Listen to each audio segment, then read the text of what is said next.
Okay, everybody, welcome to the latest episode of All Too Real 2. My name is Michael E. Cullen II, and with me as always via Zoom is Matthew. You should not go against the values of the JSA in order to fulfill your mission, no matter how badly you want to beat the bad guy, Haas. That's a long middle name, Matt. It's one of your longest. Yeah, it is one of my longest. Yes. Do you legally change your middle name each week? Yeah, it costs a lot of money to do this, actually. Yeah. You know, you could just say it, and you don't have to actually legally go downtown and change it and everything. It doesn't feel as real that way, so kind of have to. Just in order to believe that it's true, I guess. So, do they know you down there? Like, when you walk in, they're like, "Hey, Matt." Oh, I show up about 3 times a week. So yeah, sometimes I'll bring donuts, stuff like that. So, what kind of donuts do you bring? Is it like Dunkin' Donuts or Tim Hortons? Dunkin'. Well, yeah, the Timbits, of course, you gotta have those donut hole things. And Dunkin' Donuts, some kind of high-end bakeries. I actually drive all the way up to Maine sometimes because they got a really good bakery in a town in Maine that I can't think of the name of right now because it's a totally fictional story. And then I'll, drive back, with the donuts in like a fresh kind of bag, to keep the donuts fresh because it's kind of a long drive, from Maine to Toledo. And I'll show up and I'll give them, the donuts, and then like, oh, what do you want? You change your name, this week too, and I'll be like, I'll just come up with something on the spot right then because I haven't really thought it out. And yeah, sounds like a lot of work, Matt. It's a lot. It really is. It's not much payoff really, but one time I did actually come in with a full duck. Just not a live duck, prepared duck, for dinner. Oh wow! And, they seem to like that. Yeah, that's like very very kind of you. Yeah, I try to be a decent person. When you bought the duck, did you just tell them to put it on your bill? No. I don't like puns. Not really. Wow. So, today on the show, we are covering the latest episode of Stargirl. Yeah, this intro had nothing to do with that show. No. So, there is some news in the Stargirl world that we can get into really quick before we go into the breakdown of the episode. Okay. So, it seems like, it not seems like, it is true. Joel McHale has been upped to a series regular for season 3. Yes. As Starman. Nice. Yeah. So, we'll be seeing more of Starman next season, I guess. So that's gonna be super, super interesting. Yeah. The dynamics yes. of because I'm certain he's gonna try to basically become Starman again, and Courtney's gonna be like, "The fuck you are!" Like, I've been doing this for the past 2 years, like, and I got a feeling that, for this episode alone, I've been really, really pissed at the JSA, and I've been progressively getting more angry with them of how they treated Pat. Yeah. And I think if this season 3, I don't think Pat's going to be like a sidekick anymore. I think he's like, we're equal now. Like, fuck you. Like, like. What really makes me wonder is if he's coming back as a good guy or a bad guy. Right, exactly. Because, we're led to believe that he's coming back as Starman too, but he could be coming back as a lookalike, or he could be coming back as, somebody that we think is Starman and turns out is not,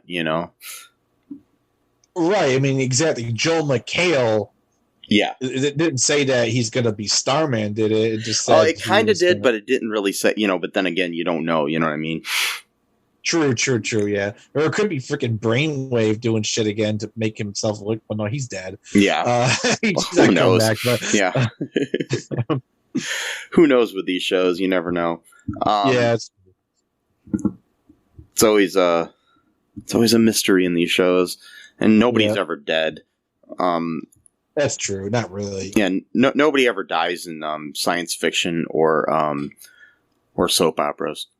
I was just gonna say that, yeah. Like, oh, this person was dead, and 2 years later it comes back. And, yeah, sometimes you can see their dead body and everything, and they still somehow are back alive. They're just like, what?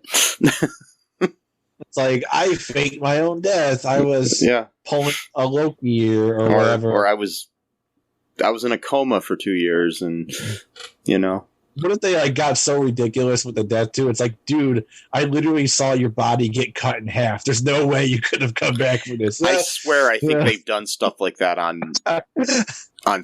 soap operas or something. Or like you see somebody get shot like 20 times and somehow they're still alive. Like, so you got to keep up in the ante. Like, okay, I saw them cut you into 4 pieces. Okay, there's no way. No, they come back 4 times now because there are 4 pieces. All right, I saw you cut in 64 pieces, and they put each piece in a different part of the world, hidden. No one would know what this part was except for the person who hid it, and each person was forbidden to tell the other person where they put the piece. So there's no way that they could ever make the connection. It's like, what I gotta tell you, I saw them cut you into 4 pieces. They cremated half of you. And exactly. Then they dissolved the other in acid. There's no way you could have come back. Well, what do you want me to say? I'm here. Someone's got to pay the mortgage, and I tried to become a movie star, but it didn't work out. So now I'm back. Or wait, I'm back, but I'm a different actor. And but you got to believe I'm still the same guy that you saw 2 years ago die. Yeah, which is going on right now on General Hospital anyway. So really? Yeah. Wow. Yeah, they've got the character of Drew Kane is coming back, but now being played by a different actor, and he was dead too. So it's just like, wow. I don't know, because the original actor didn't want to come back, so it was like, okay, so anyways, back to our topic at hand here. We've got, this episode is entitled Summer School Chapter 9, directed by Andy Armaganian, and written by Alfredo Septine and Turi Meyer.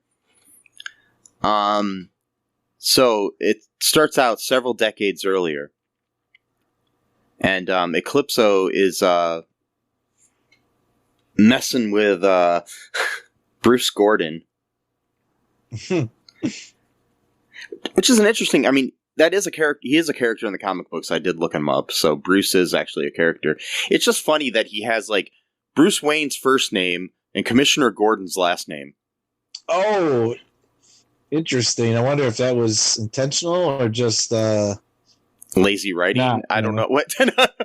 Could be, or could have been like like an homage, like, I wonder if anyone gets this, Yeah. Type, It's just weird. Okay, so anyways, Eclipso, he ends up persuading Bruce Gordon to give him control of his body. And so then we cut to years later. After that, and the original JSA is attending Rebecca McNider's funeral after the events that we saw in the first episode of the season. Mm-hmm. So,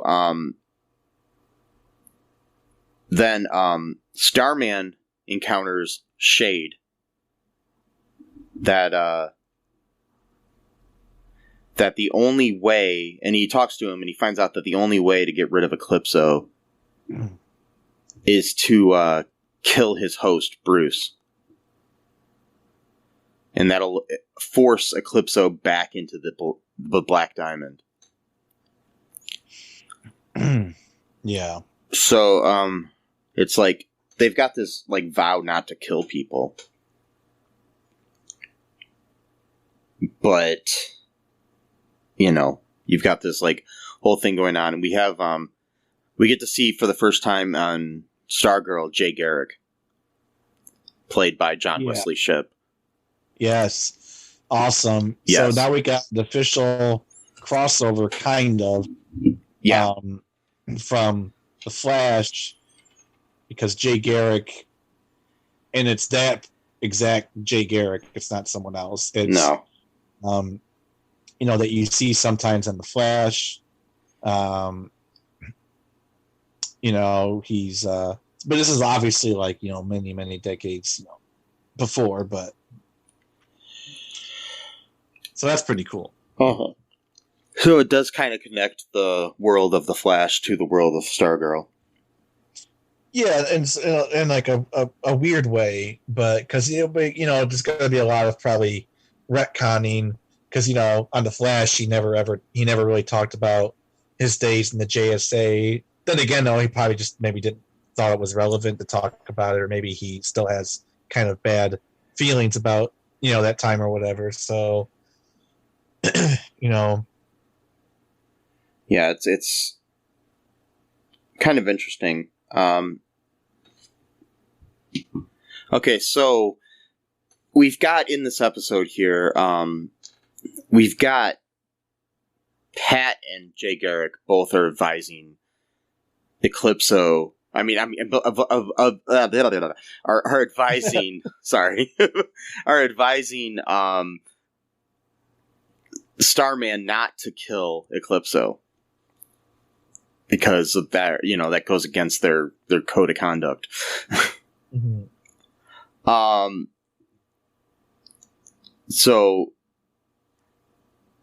But when Eclipso then threatens the families of the JSA and defeats the rest of them, Starman reluctantly kills Bruce. Yeah. So then he can get rid of Eclipso. So, and the problem with it is, it's not even that they're killing Eclipso, really, because they're not. They're killing Bruce, But the thing is, it's like Bruce kind of died the moment that he let Eclipso take over his body, Right, and there might be some aspect of him that's still somewhat conscious of who he is, but like, my question though is how did he break Eclipso out of the diamond in the first place? And how did Bruce do that himself? That is a good question. They may answer that in future episodes, I guess. If I don't know. He could have done that without killing anyone, then maybe they could have put him back into the diamond. Because the only thing we know so far is that the cosmic staff is the only thing that could break him out of the diamond. Yeah. And then we know that Starman killed him with the cosmic staff. So did Bruce have the staff at some point? There's got to be other ways to do it, than just the cosmic staff. Yeah. Maybe through like dark magic or something, or whatever. So I follow John Wesley Shipp on Facebook, mm-hmm. and somebody said on there, "My God, Starman is a dick. Loved seeing Garrick being so good to Stripesy." Exactly. John Wesley Shipp responded, and he says, "Thank you. I want to stick up for Starman a bit. Here, recall Sylvester used to be an assistant, so he was an assistant as well, like a sidekick, and maybe that colors his thinking around hierarchy of status. What he said may have been offensive. Clearly, Jay believes Pat has earned his stripes, but the way Joel spoke while firm was not. Remember, it's Pat whom Sylvester goes to when he realizes the full evil of Eclipso. So, yeah, I don't know if I agree with that necessarily. Partially, but yeah. The thing is, though, this is not the first. Sylvester throughout the whole show has been talking down to Pat in almost every single Yeah, flashback. Any account, yeah. So it's hard to say, but I mean, it's almost like you kind of understand where he's coming from, but maybe things will get more explained once we get more of Joel McHale in the show. Plus, dude, these are Pat's memories, so they might be clouded by his own insecurities about being a sidekick too. You know, so. Yeah. But what was he meant to? When was Starman ever a sidekick to anyone else? I never heard them say that in the show anywhere. In the comic books. Oh, in the comics. Okay, yeah. Gotcha.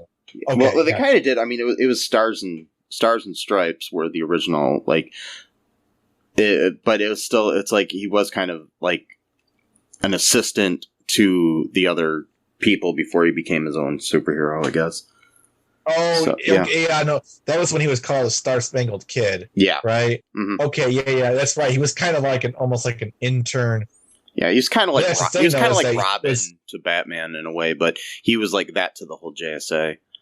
But that's the thing, though. He was allowed to rise the ranks. Well, they won't even give Pat the chance to even do that. So the difference, you know what I mean? Mm-hmm. Like, so I could see why Pat feels kind of left out. It's like, well, you know.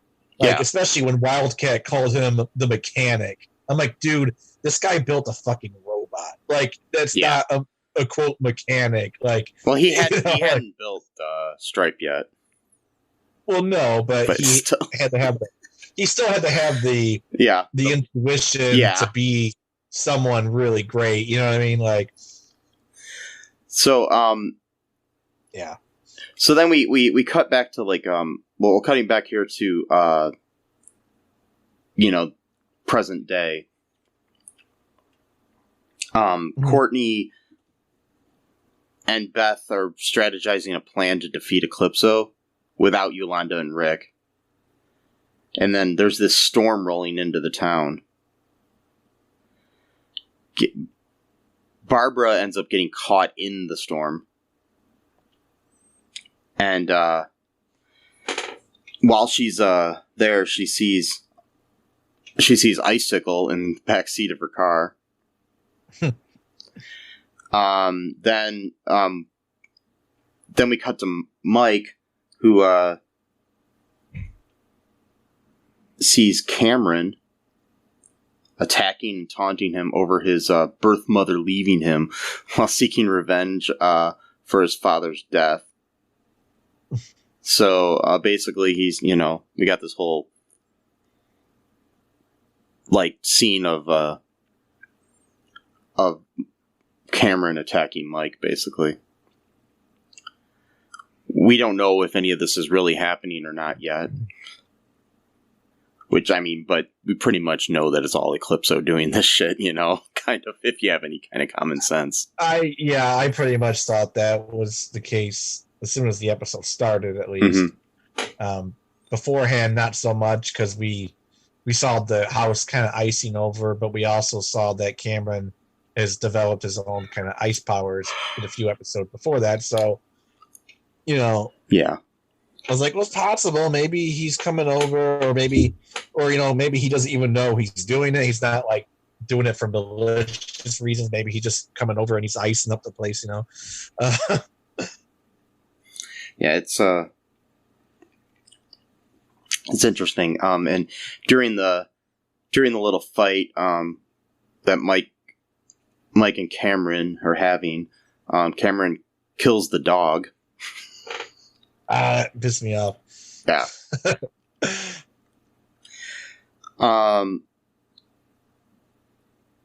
So basically, we find out, like you said, it's like Eclipso imprisoning these people in their minds,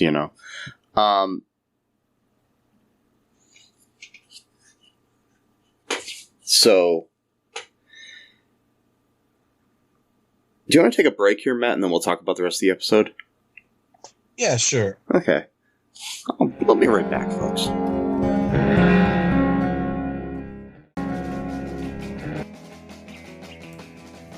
What is Gen X?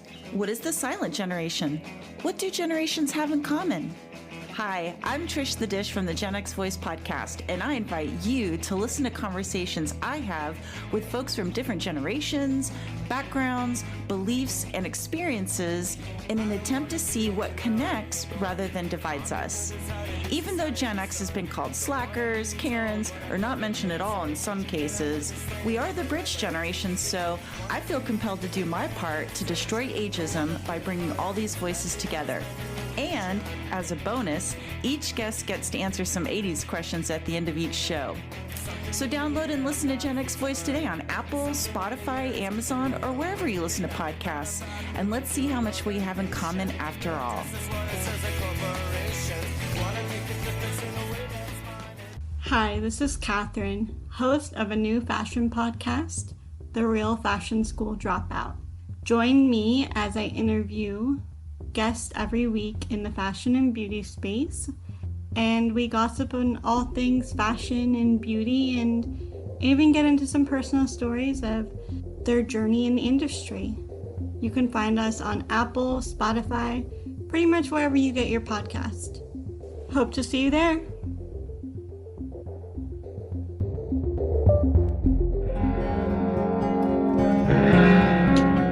And we are back. So, so we've got this. Okay, so Pat is in the basement, and he ends up he sees Bruce and the JSA taunting him over his silence regarding the truth about Eclipso's imprisonment. Until and then Shade awakens Barbara, and Courtney awakens Mike, and Pat both. So Pat tells Courtney the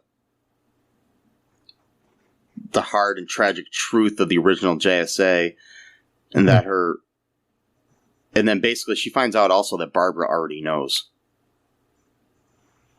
Which, you know, it's like, that's the thing with these shows. Mm-hmm. It's the lies. It's the double betrayal, because too she was like, oh well, what's my mom gonna think? Like, thought she had one over him, and she's like, well, she knows too, and it's like, what? But it's so, like, all these CW shows. It's like all the, like, so much would be settled easily if people just didn't keep things from each other. Exactly. Well, because too, and so she confronts him at the very end of the episode. She starts yelling at both of them, and then you got that kid, that laugh, that smile, so creepy, like you said. Mm-hmm. He's just like, haha. The thing is too is you notice that Courtney was the only person that Eclipso really can't get into her head at all. Yeah, like always Beth, it's Rick. It's Pat now, it's Barbara, it's Mike. Mm-hmm. Court's been the only person so far that hasn't been really affected, but now he's got something on her because of the lies that her parents told her. Yeah. So now he might be able to get into her head. Now he's got the whole team that he can just sort of play like a fiddle. Like the Fiddler. Well, no, the Fiddler doesn't exist anymore. as far as we know. I think there should be a team up of the Fiddler and the Riddler. And, wait. Why not? They're both DC characters. Yeah, that should be a new series of comic books. The Fiddler and the Riddler. Yes. Wow. So Courtney lashes out at her mother and stepfather. Well, yeah, he's in the boyhood form of Bruce Gordon, like you said, and he watches triumphantly from afar. God, why does he always choose? I don't understand. How does he even know what Bruce looked like as a kid? I don't know. He's wearing the same clothes that he was wearing, and when he was at his house when he was like about to kill himself or whatever. Yeah, he's wearing the same exact shirt and pants, just shrunk down, size, and or maybe there's a part of Bruce that's still alive, but like maybe like his child self or whatever, you know. Yeah, Some kind of weird thing. I don't know. I mean, I still am trying to figure out this whole why. Yeah, like you said, why he's the freaking in the child form. Probably just to be as creepy as possible, because it is creepy. Like, it's, or it could be that he's a child saying like. Plus, it could be that he can easily, you know, like fit in better in different places as a kid as opposed to an adult, I guess. I don't know. Like the whole innocence factor, yeah. Because like Yolanda, like you know, like you said, you know, gave him a lollipop, and he's like, "Oh, I'm scared" or whatever type of thing, and yeah, it's. I don't know. I mean, it's so fucking creepy. Sorry, that's all I can say. Like when you got kids, like in horror movies, especially like Children of the Corn or any movie like Pet that. Cemetery. Yeah, Pet Cemetery is a good one. Or just to like having kids like say like racist shit that like only an adult would say. Like I'm not saying that kids can't be prejudiced, but usually they're still like learning like the prejudiced vocabulary over time. Like they don't have like the full-fledged neo-Nazi like probably, you know what I mean, like when he says like, "Oh, your kind steals," like you never see like an 8-year-old say that. Like, it's like the video you showed me the other day of who was the little girl that oh god, that 10-year-old doing like motivational speaking. Yeah. That was so unnatural and so creepy as fuck. And she's like, remember, I was like, I'm 10 years old. Remember what it was like to be 10 when you had energy? And it's like, bitch, I'm sorry, it's mean to say. Yeah. Like, you still got baby teeth. Like, I can't take you seriously. Exactly. Okay? Like, I'm sorry. I don't mean to be ageist, but there comes a certain point where you can't tell me shit, like, about my life. Like yeah, it's... it's just... Ugh. So, exactly. Anyways, here's some trivia about this episode here.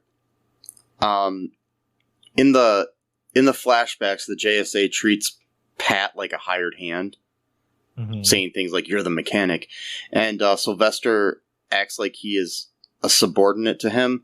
In the comics, the JSA acknowledged him as an equal, and he was a partner and mentor to the Star Spangled Kid. Interesting. So, yeah. So they changed things a little bit here, I guess. Yeah. I always did find it... I mean, maybe it's just their way of, like making things seem more extreme, like with hierarchies, because, like, the fact that he's 7 years older than Sylvester, it just feels even worse that he's a sidekick.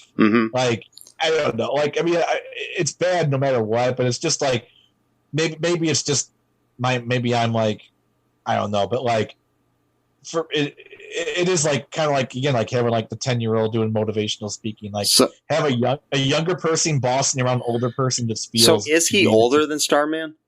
Yeah, he said he's 7 years older than in season 1. He said he's like 7 years older than Starman. Okay. And yet Starman treats him like he's the older boss type of guy. It just feels weird. It does, yeah. So, during the flashback sequences, references are made to several JSA members who have yet to appear in the series. This includes the Spectre, Dr. Fate, and the Hawks, i.e. Hawkman and Hawkgirl, Hawkwoman. Oh, awesome. Versions of some of these characters have previously appeared in other Arrowverse shows, though. When Pat closes the trunk containing old JSA files, it can be seen that his former address was 1941 Siegel Way. This is clearly a reference to the year that the Star Spangled Kid, Sylvester Pemberton, and Stripesy Pat Dugan debuted, as well as their co-creator Jerry Siegel, who also co-created Superman. So John Wesley Shipp joins the episode as Jay Garrick of the Flash, making this the first official Arrowverse crossover for Stargirl. Yeah, and though he's not established necessarily as being the same character, but we know he probably is. So he is. He has to be. I mean, there's no way he's not. Earth 2. Yeah. That's where he comes from. Mm-hmm. Even like you said, even if everything went down to Earth Prime or whatever, well, he got out before Earth 2 was destroyed, so he's safe. It's like yeah. But this isn't, but this Earth is still existing, so we know there's a multiverse, even though they don't know it, in the Prime verse there, Yeah, most people still don't know. Or it could have just been recreated to the point where even past events now are just seen as, you know what I mean? Like, we do know that there have been there are people on other shows that are from other universes as well. So, yeah, I don't want to give away anything for the other shows if people haven't seen them yet. So. But there are characters on other shows in the Arrowverse that are from other multiverses. So. Oh, okay. Yeah. Cool. So, any other final thoughts here, Matt, on this episode before we wrap things up? Or any speculation or anything? Speculation-wise, I think we're going to probably see Starman or whoever he is show up. Probably maybe the last episode or maybe the episode before that. Yeah. Hopefully it looks like Jessie / the new Green Lantern's probably going to show up because they even showed her in the trailer for the next episode. Oh, okay. That Pat's going to try to kind of recruit her to help out. It would be nice if the Shade and Dr. McNider can maybe show up from like the Shadowlands, because apparently there's other people in the Shadowlands. Yeah, because Dr. McNider said I think they see me. So whoever they are, bunch of people, maybe bad people, I don't know. Would it be nice if some of the other people like Dr. Fate would show up? I'm not sure if there's any indication of that or not, but it'd be nice to see some of the other JSA, but I mean, most of them are dead, I think, so it's hard to say. I really want to find out how, though. I'm not trusting Joel McHale being Sylvester. I think he might be a lookalike or something. I don't know yet. The way he talks is like got a very sinister vibe to it. Yeah, it doesn't sound like him. Because, like you said, I can't talk. Unless, like you said, maybe he's like gone dark or something. I don't know. Yeah, we'll have to see what happens there. Hopefully, we get more of Joel McHale soon. And hopefully in the future we get some more of John Wesley Shipp, because it was cool to see him on there. Do know that he is totally. I do know he's talked on his Facebook page about being he's going to be in season 8 of Flash at least. So we know that much. Nice. So yeah. So it'll be cool to see him in that. So yeah. Anyways, folks, that's all for this episode. Be sure to check us out on all2real2.com for links to all of our social media profiles and all the places that you can listen to the show if you don't like where you're listening to it now, which, I mean, why wouldn't you? But yeah. You also check out our TeePublic. You can get some cool shirts and things with our logo on it. Also, you can check out our Patreon and help us out a little bit with the show. Keep the lights on, as they say. And also give us a 5-star review on Apple Podcasts. It helps people find the show. But until next time, folks, be safe out there. Be kind. Rewind. Rewind. Wear a mask. Wear a condom. And bye-bye. Thanks for listening to All Too Real 2 podcast, a Cullen Park production. Produced and edited by Michael E. Cullen II. Music by Matthew Hawes. Subscribe and share the show. Visit us at cullenpark.com.